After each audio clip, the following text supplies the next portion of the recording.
Hi friends, ఎలా ఉన్నారు? ఇవాళ మన నెక్స్ట్ వీడియోలో పవన్ కళ్యాణ్ గారు దాదాపు చేసిన మొదటి మూవీస్లో ఒక మూవీ అయిన గోకులంలో సీత గురించి డిస్కస్ చేద్దాం. పవన్ కళ్యాణ్, రాశి, హరీష్, శ్రీహరి మరియు అచ్యుత్ గారు నటించిన ఈ సినిమా అంతగా అప్పట్లో ఆడలేదు, కానీ పాటలన్నీ చాలా బాగుంటాయి. ఒక యావరేజ్ హిట్ అని చెప్పొచ్చు. ముత్యాల సుబ్బయ్య గారు డైరెక్షన్. స్టోరీ విషయానికి వస్తే, మా పవన్ కళ్యాణ్ కోట శ్రీనివాసరావు గారి కొడుకు. ఇతను ఒక పెద్ద కోట శ్రీనివాసరావు ఎస్టాబ్లిష్ చేసిన ఒక పెద్ద కంపెనీకి ఎండీగా వర్క్ చేస్తూ ఉంటాడు. బాగా డబ్బు సంపాదిస్తుంటాడు కాబట్టి దాన్ని ఎలా ఖర్చు చేయాలా అని అమ్మాయిలతో తిరుగుతూ ఉంటాడు. అమ్మాయిలతోటి పాటలు వేసుకుంటూ ఉంటాడు. అమ్మాయిలు అంటే ఒక చీప్ అభిప్రాయం ఉంటుంది. పడక గదికి తప్పితే ఇంకా దేనికి పనికిరారు అనే అభిప్రాయంలో ఉంటూ ఉంటాడు. సో ఇతనికి అమ్మాయిని సప్లై చేసే పాత్రలో మనకి కామెడియన్ సుధాకర్ కనిపిస్తూ ఉంటాడు. అయితే కామెడియన్ సుధాకర్ మీద చాలా వల్గర్ కామెడీ ట్రాక్ ఒకటి నడుస్తూ ఉంటుంది. అంటే అమ్మాయిల్ని తీసుకెళ్ళటం, ఎవరైనా రోడ్డు మీద కనిపిస్తే నువ్వు వస్తావా, నేను బుక్ చేస్తాను అని డైరెక్ట్గా అడిగేయటం. ఇది ఇప్పుడు ఆలోచిస్తే చాలా వల్గర్గా అనిపిస్తుంది, కానీ అప్పట్లో సరే యాక్సెప్టెడ్ కామెడీగా ఉండేది 90sలో. సో స్టోరీ విషయానికి వస్తే, మళ్ళీ స్టోరీలోకి వస్తే, పవన్ కళ్యాణ్ అలా అమ్మాయిలతో తిరుగుతూ ఉంటాడు. ఇతనికి కంపెనీలో ఉన్న ఏకైక ఫ్రెండ్ హరీష్. అతను ఇతని కంపెనీలో ఎంప్లాయీగా వర్క్ చేస్తూ ఉంటాడు. హరీష్, పవన్ కళ్యాణ్ కలిపి రాశి పాడిన ఒక పాట స్టేజ్ ప్రోగ్రామ్కి వెళ్తారు. అక్కడ రాశిని చూసి ఇద్దరు ఇష్టపడతారు. తర్వాత సీక్వెన్స్లో ఇద్దరు తమ ప్రయత్నాలు చేస్తూ ఉంటారు. రాశి ఎక్కడ ఉంటుందా అని కనుక్కొని తనకు ఉండే హాస్టల్కి హరీష్ ఫోన్ చేస్తూ, నేను మీ ఫ్యాన్ని అని చెప్తే, నాకు ఫ్యాన్లు ఏసీలు అవసరం లేదని రాశి చెప్తూ ఉంటుంది. అదే పవన్ కళ్యాణ్ బాగా డబ్బులు బాగా ఉన్నాయి కాబట్టి ఆమెకి గిఫ్ట్స్, ఆమె కాలేజ్కి గిఫ్ట్స్, బొకేస్, ఆమె హాస్టల్కి గిఫ్ట్స్ అలా పంపిస్తూ ఉంటాడు. సో ఇద్దరు ఏంటా అని కనుక్కుందామని మొదట పవన్ కళ్యాణ్ దగ్గరికి వెళ్తుంది. నువ్వేమన్నా నన్ను ప్రేమిస్తున్నావా అంటే, ప్రేమ గీమ మనకు తెలియదు, అవన్నీ బూతులు అంటాడు. పని పెళ్లి చేసుకుంటావా అంటే, పెళ్ళి నాకు ఇష్టం లేదంటాడు. మరి ఎందుకు గిఫ్ట్స్ పంపిస్తున్నావు అంటే, డైరెక్ట్గా అసలు ఎలాంటి సంకోచం లేకుండా నువ్వు నా బెడ్లోకి వస్తావా అని డైరెక్ట్గా అడుగుతాడు. అప్పటిదాకా హీరో అంటే ఒక ఎలివేషన్ ఉండేది, హీరో అంటే ఒక మోరల్ వాల్యూస్ ఉండేవి మనుషులు చూసే ప్రేక్షకులకి. కానీ ఇలాంటి డైరెక్ట్గా క్వశ్చన్ అడిగేసరికి ఈ సినిమా ఎందుకే ఆడలేదేమో అంత బాగా అని నాకు అనిపిస్తుంది. ఎంత మొరటోడైనా, ఎంతటి రౌడీ అయినా డైరెక్ట్గా ఒక అమ్మాయిని నువ్వు వస్తావా అని అడిగి అంత సాహసం చేయరు. కానీ ఈ సినిమాలో అలాంటి డైలాగ్ రాశారు. పవన్ కళ్యాణ్ కూడా సంకోచం లేకుండా ఈ డైలాగ్ చెప్పాడు. దానికి రాశి జవాబిస్తుంది, బుద్ధుందా నీకు, నేను ఒక మిడిల్ క్లాస్ అమ్మాయిని డైరెక్ట్గా నువ్వు ఇష్టం ఉంటే ప్రేమించాలి, పెళ్లి చేసుకోవాలి, కానీ ఇలా పక్కలోకి వస్తావని ఎట్లా అడుగుతావు అని తిట్టి పంపించేస్తుంది. ఆ నెక్స్ట్ సీన్లోనే మళ్ళీ హరీష్తో కలుస్తుంది, ఒక హుస్సేన్ సాగర్ పక్కన కలుస్తుంది. హరీష్ తను చిన్న కంపెనీలో ఉద్యోగినని, తనకు ఒక ఫ్యామిలీ ఉందని, తన ఫ్యామిలీ మాట వింటా అని, ఏం చెడు అలవాట్లు లేవు అని కన్విన్స్ చేస్తాడు. నువ్వు నా కోసం ఏం చేస్తావు, ఇప్పటికిప్పుడు దూకమంటే దూకుతావా అంటే హుస్సేన్ సాగర్లోకి దూకేస్తాడు. మామూలుగా మనం హుస్సేన్ సాగర్ పక్కన నుంచోవాలంటేనే ఆ వాసనకి భరించలేము, కానీ యాక్టర్స్ దూకమంటే దూకేయాలి. అంత ఘోరమైన పాసి కంపు కొట్టే నీళ్ళలోకి హరీష్ దూకేశాడు. యాక్టర్స్కి కోట్లు డబ్బులు ఇస్తారు అంటే మనం ఏముందిలే అనుకుంటాం, కానీ మనకు ₹1 ఇస్తా అన్నా కూడా మనం అలా దూకలేము. కానీ ఎలాంటి ప్రదేశంలో అయినా, ఎలాంటి లోయల్లో అయినా, ఎలాంటి జంగల్స్లో అయినా వాళ్ళు యాక్టింగ్ చేస్తూ ఉంటారు. సో వాళ్ళ ₹1 ఇచ్చిన తప్పులేదేమో అనిపిస్తుంది. అలాంటి నీళ్ళల్లోకి దూకేసిన తర్వాత హరీష్ బయటికి వేరే వాళ్ళ సహాయంతో బయటికి తీస్తారు. తర్వాత ఎందుకు అలా దూకామంటే, నేను చచ్చేంతలా ప్రేమిస్తున్నా అంటాడు. దాంతో అమ్మాయి రాశి ఇంప్రెస్ అవుతుంది. మా ఇంట్లో నేను రేపు ఊరు వెళ్తున్నాను, మా ఇంట్లో వాళ్ళతోటి మాట్లాడి చెప్తాను అంటుంది. కానీ ఆమె రాశి ఊరు వెళ్ళేసరికి వాళ్ళ ఇంట్లో ఆమెకి పెళ్లి సంబంధాలు చూస్తూ ఉంటారు.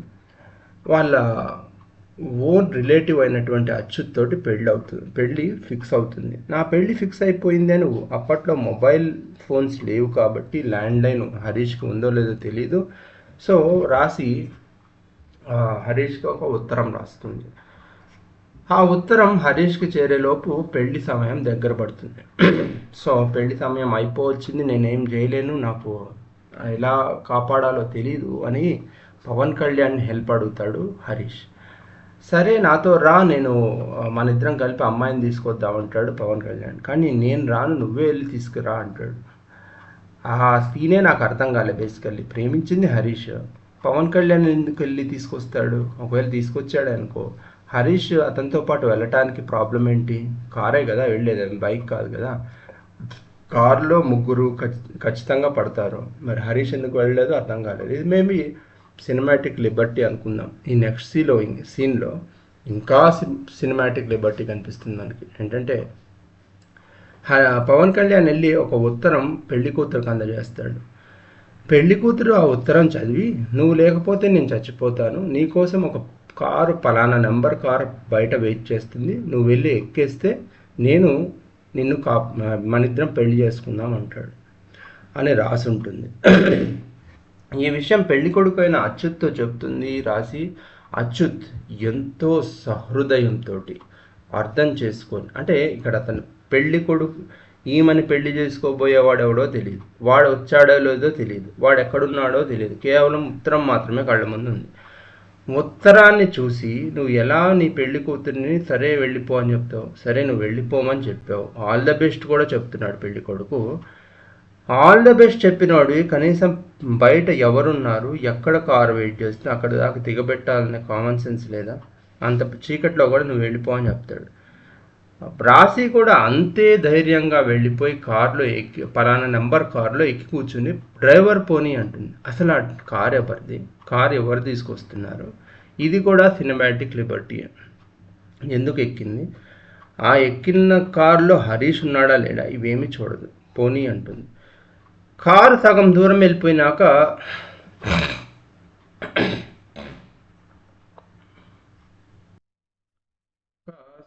రాశికి హరీష్ పవన్ కళ్యాణ్ అద్దంలో కనిపిస్తాడు ఈ స్ట్రీట్ లైట్స్ వెలుగుల్లో. వెంటనే కార్ ఆపు అంటుంది. అయితే ఇక్కడ ఇంకా విచిత్రమైన విషయం ఏంటంటే, ఈమె ఎక్కడైతే కార్ ఆపమంటుందో అక్కడే కార్ ఆపి దిగగానే అక్కడ హరీష్ ఉంటాడు. అది ఎట్లా పాసిబుల్? కారు ఎక్కడ ఆపమంటుందో అక్కడే ఎలా హరీష్ ఉంటాడు? ఇతను అక్కడ దాకా వెళ్ళిన తర్వాత కారు ఆపాడా, లేకపోతే అక్కడ వెళ్ళేటప్పుడు ఈమెకి కనిపించేలా మొహం చూపించాడా? ఒకవేళ ఈమెకు మొహమే కనిపించకూడదు అనుకుంటే ఏదైనా ముసుగుతోటి మొహం కనపడకుండా చేసుకొని ఉండొచ్చు కదా. ఇలాంటి డౌట్స్ మీకు వస్తాయి. కానీ ఇదంతా మళ్ళీ సినిమాటిక్ లిబర్టీ. నెక్స్ట్ సీన్లోకి చూస్తే హరీష్ వాళ్ళ ఫ్యామిలీతో ఒక ఇంట్లో ఉంటాడు. అదే హరీష్ వాళ్ళ ఇల్లు. అంటే హరీష్ రాశి వాళ్ళ ఇంటికి వెళ్ళే దారిలోనే హరీష్ వాళ్ళ ఇల్లు ఉంటే అంత దగ్గర అయితే హరీష్ ఎందుకు వెళ్ళలేదు? ఇది ఎంతసేపు జరిగింది నాకు తెలియదు. మేబీ మనం చూస్తే ఒక 5 నిమిషాల జర్నీ లాగానే అనిపిస్తుంది. సరే హరీష్ వెళ్ళలేదు, సరే వాళ్ళ ఇంటికి వెళ్ళాడు. వెళ్ళి చూస్తే నేను ఇక్కడ ఒక అమ్మాయిని తీసుకొచ్చానని పవన్ కళ్యాణ్ నుంచోబెడతాడు. అక్కడ వాళ్ళు పంచాయతీ చేస్తూ ఉంటారు. రాళ్లపల్లి హరీష్ వాళ్ళ ఫాదర్. ఎవర్రా ఈ అమ్మాయి అంటే, పెళ్ళి మంటపం నుంచి లేచి వచ్చింది అంటే చాలా చీప్గా మాట్లాడతారు. పెళ్లి మంటపం నుంచే లేచి వచ్చిన అమ్మాయి రేపు ఇంకొకరితో లేచిపోదని గ్యారంటీ ఏంట్రా? దాన్ని మళ్ళీ అక్కడే వదిలిపెట్టమని అంటే అట్లా ఎట్లా వదిలిపెడతామంటే, ఎందుకు వదిలిపెట్టావు, ఈరోజు ఇక్కడ వచ్చింది రేపు ఇంకోటి చోటకు పోతుంది, చాలా చాలా చీప్గా మాట్లాడతారు. అయితే ఎటు పోవాలో పాలుపోని స్థితిలో హరీష్ సరే ఇంక నేను మీ మాటే వింటాను, మీరు చచ్చిపోతా అంటున్నారు కాబట్టి అని హరీష్ చెప్తాడు. సరే అని అటు ఇటు చూసే లోపు రాశి అక్కడి నుంచి వెళ్ళిపోయి శూన్యంలోకి నడుచుకుంటూ వెళ్ళిపోతూ ఉంటుంది. అక్కడ పెద్ద గాలి వస్తుంది, అందులోంచి పవన్ కళ్యాణ్ పరిగెత్తుకుంటూ ఆ గాలి, ఆ ఆకులు, దుమ్ము ధూళిలో పరిగెత్తుకుంటూ వెళ్ళి రాశిని ఎక్కడికి వెళ్తావు, ఏం చేస్తావు అని, సరే మా ఇంటికి రా అంటాడు. మా ఇంటికి రా అంటే అది బూతులాగా వినిపిస్తుంది రాశికి. కానీ అక్కడ ఆమెను కన్విన్స్ చేసి ఇంటికి తీసుకొని వెళ్తాడు.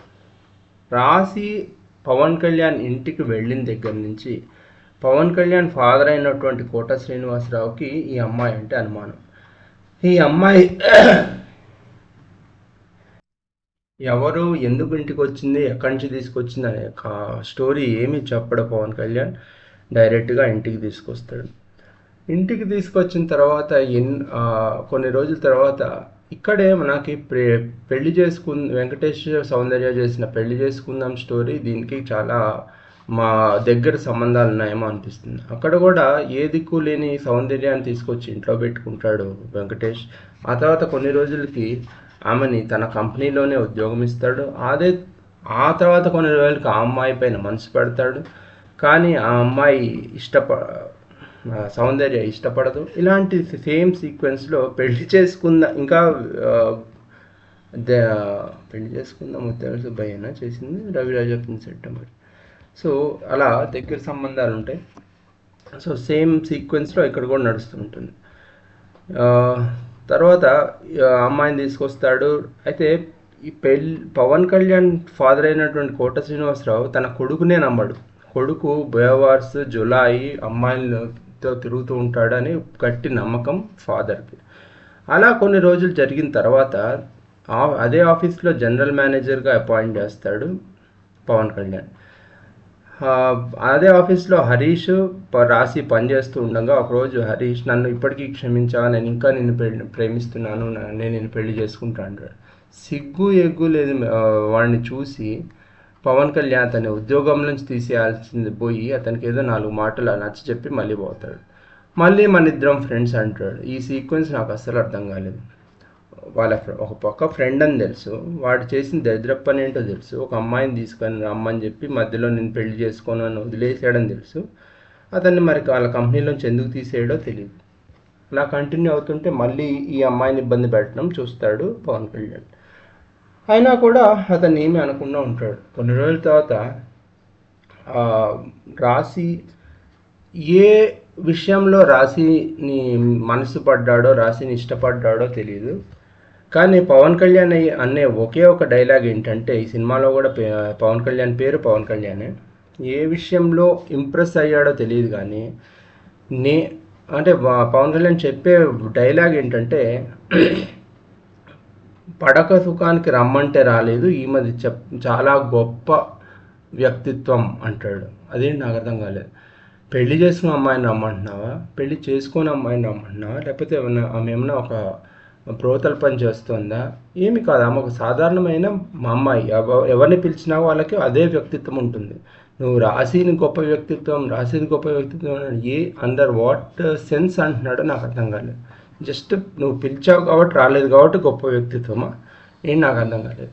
అయితే ఆ వ్యక్తిత్వానికి ఇంప్రెస్ అయిన పవన్ కళ్యాణ్ ఆమె మీద ప్రేమలో పడతాడు. తను చెప్దామనుకుని చాలాసార్లు అనుకున్నా కూడా చెప్పలేకపోతాడు కాబట్టి తన ఫాదర్ కోట శ్రీనివాసరావు చెప్పమంటాడు. ఇప్పటిదాకా సినిమాలో ఈ సీక్వెన్స్ మొత్తంలో కోట శ్రీనివాసరావు యొక్క బుద్ధి ఎట్లాంటిది, అతను తన ఆస్తి పోగొట్టుకుంటాడా లేదా, లేకపోతే చాలా మంచివాడా చెడ్డవాడా, ఆస్తి గురించి గడ్డి తినే మొహమా ఏంటని చెప్పరు. ఇక్కడ ఈ సిచ్యువేషన్లో కోట శ్రీనివాసరావు యొక్క బుద్ధి బయటపడుతుంది. సరే నేను ఆ అమ్మాయితో మాట్లాడతా అని చెప్పి మాట్లాడతాడు. ఆమె ఒప్పుకుంటుంది. ఇక్కడే అమ్మాయి అవునంది అని ఒక పాట ఉంటుంది.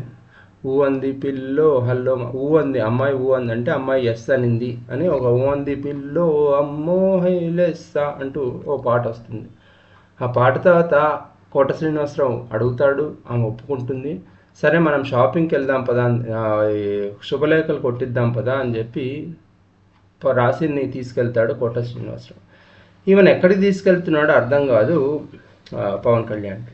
సరే వెయిట్ చేస్తుండగా ఆమెని ఒక డాక్టర్ దగ్గర తీసుకెళ్ళి వర్జినిటీ టెస్ట్ చేయమంటాడు కోట శ్రీనివాసరావు.